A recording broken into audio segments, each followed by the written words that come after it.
When I think of Buddhism, I think of a shiny, gold-plated statue of a fat, laughing man. But that man is far more important than that image suggests. Hello everyone, I'm Peter Weller. You may recognize me from the RoboCop films, but as it turns out, I also have a brain.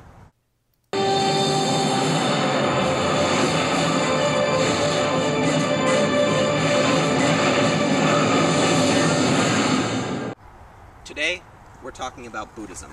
Founded in the late 6th century BCE, it continues to be a prominent religion among Asian countries today. The religion has changed much over the years, but what remains constant is the attempt to draw from the life experiences of Siddhartha Gautama, his teachings and the spirit of his teachings, known as Dharma, as a model for life. Siddhartha grew up as a warrior son of a king and queen during the age of the Hindu ideal of the renunciation of family and social life by holy people seeking truth. Legend has it that a soothsayer predicted at his birth that he may become such a renouncer. In an effort to prevent this, his father provided him with many luxuries and pleasures. But even as a young boy, Siddhartha Gautama took chariot rides where he witnessed the most severe forms of human suffering: old age, illness, and death. This stark contrast between his life and theirs made him realize that worldly pleasures were transitory and could only mask human suffering. He later would leave his wife and son to live in severe renunciation in the forest, to the point of starvation. After sitting under a tree and eating food, he woke up the next morning, or some say 6 months later, having attained nirvana, which showed him a permanent release from human suffering.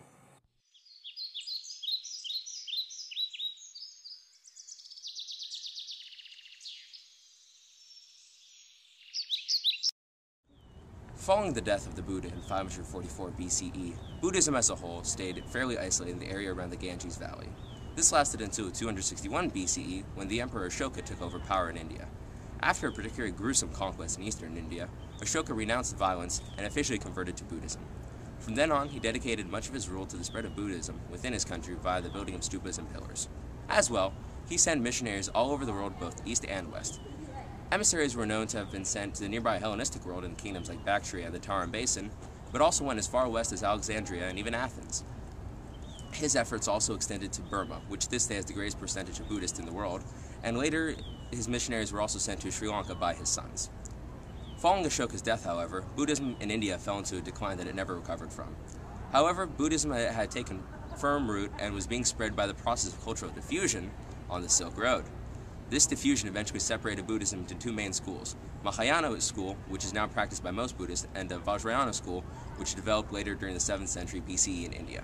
The first major, as we know today, Eastern Asian country for Buddhism to spread to was China, around the 1st century CE during the Tang dynasty. It then spread to Korea in 372 CE during a visit by Chinese ambassadors, and then it went from Korea to Japan around the 6th century CE.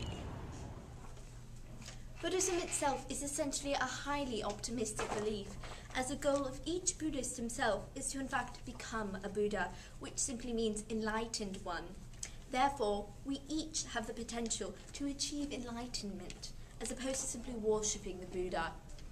The Mahavakra, the wheel of life, tells us that everything in the world is connected, and how cycles exist within and between lifetimes.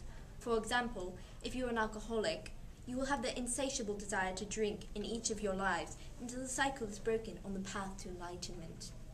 Each of us has the power to change our destinies, and there is no concept of predestination in Buddhism. Therefore, the philosophy is extraordinarily optimistic. The Buddhist view on nature is that everything is dependent on one another. Such dependency comes from the use of the 5 natural elements: earth, air, water, fire, and vacuum. According to the Dalai Lama, these 5 elements are the conditions for producing the internal elements that compose beings, which then in turn cause the external elements that we know as nature. So with the dependency that we humans have with our natural surroundings, this proves vital for our existence. Buddhist teaching states that a harmful impact on our surroundings will in turn harm ourselves. In order to live peacefully among our natural surroundings, one must take up a practice of nonviolence or harmlessness towards the environment. This practice will ensure not only the prosperity and growth within our natural surroundings, but also within ourselves. So if we have a genuine sense of universal responsibility, then our relationship with our environment will be well balanced. One of the goals in the founding of Buddhism was the rejection of the traditional Hindu caste hierarchy. In traditional Hindu culture, society functions like a pyramid, with people on the lower levels receiving much worse treatment than people on the higher levels. In Buddhist philosophy, that there is no such caste hierarchy, with people of all social levels being treated equally. Thus, even people of high status treat their subjects with humility. Central to Buddhism is a devotion to seeking truth and knowledge, which can only be achieved by oneself. This ideology emphasizes that problems of human life are derived from human life itself. Therefore, it's important to observe and develop right ideas of the things that make up the world, and especially understanding the causes and effects and their significance. Buddhism teaches that ignorance, desire, and attachment are the causes of suffering, while mindfulness, meditation, and wisdom are the causes of non-suffering. And in order to be without suffering, one must guard their mind and the doors to their 5 sense organs, which are the origins of desire and want. In this way, a person is able to truly be in touch with reality. These ideas are central to the Four Noble Truths and the Eightfold Path, which are as follows. The noble truth of suffering must be perfected and realized. The noble truth of origin of suffering must be eliminated. The noble truth of extinction of suffering must be achieved, and the noble truth of the noble path leading to the extinction of suffering must be cultivated into perfection. The noble path mentioned is also the Eightfold Path, with 8 virtues that will help in the search for truth and knowledge. The Eightfold Path also has the principle of the middle way, which is the rejection of the extremes of thought, emotion, action, and lifestyle. In these practices, a person must exert careful and patient mind control, endure discomforts, and purify the mind and body in order to become enlightened. One Buddhist parable recounts the story of a Zen master named Chin-Nu who ran a prestigious monastery. Rather than having his kitchen staff serve food to his many students, Chin-Nu undertook the menial task himself with great gladness. Devotion is an important part of the practice of most Buddhists. Devotional practices include bowing, offerings, pilgrimage, and chanting.